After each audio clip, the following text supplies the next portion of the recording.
开始装这个泄水槽，先把水管穿过来，下来装这个外壳啊。这个卡扣的话要对到这个孔啊，右边也是一样的啊。这个卡扣对到这个孔，上面2个卡扣的话已经插进去了，我把外壳下部分慢慢顺进去就好了。下来的话就是有5个螺丝啊，上面有2个，下面有3个，下面的3个有3个小装饰盖板啊，先上上面的2个啊，螺丝上好，再上最后一个装饰小盖板啊，把它装起来。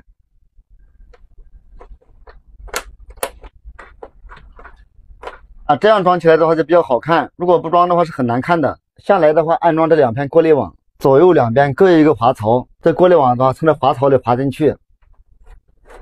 啊，滑进去到位以后呢，这过滤网左边有个插口，右边有个插口，啊，这里有个卡扣，这里有个卡扣，这个插口的话刚好插到卡扣里面，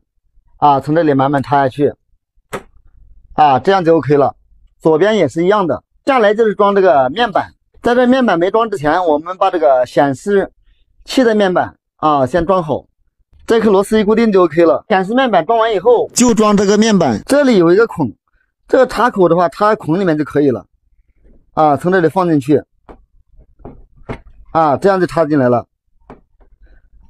插进来以后，右边也是一样，我们再看右边，右边也是一样，把这插口的话插进去。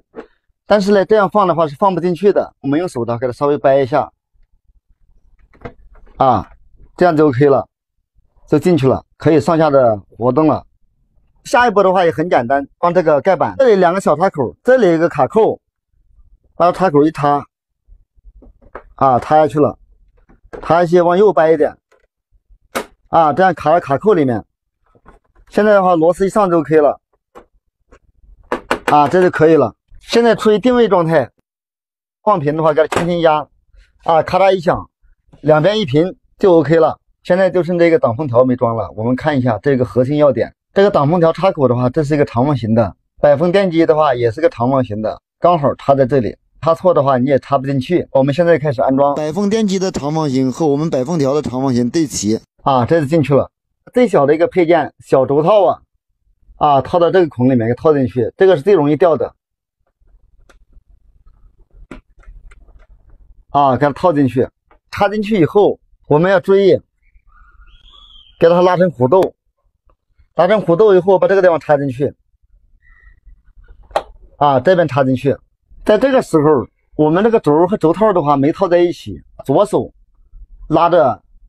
挡风条，右手的话把这个轴套往右掰一点，啊，掰点以后，这样，啊，一松。就进去了，这就 OK 了啊，可以上下很灵活的转动了。我们现在插电丝机，啊，开空调，啊，已经启动了，现在已经有自然风吹出了，声音是非常的安静。这个风速的话还是杠杠的啊，2.7米一秒。这类空调就算已经安装完成了啊。喜欢的老铁关注加点赞，评论区留言讨论，谢谢。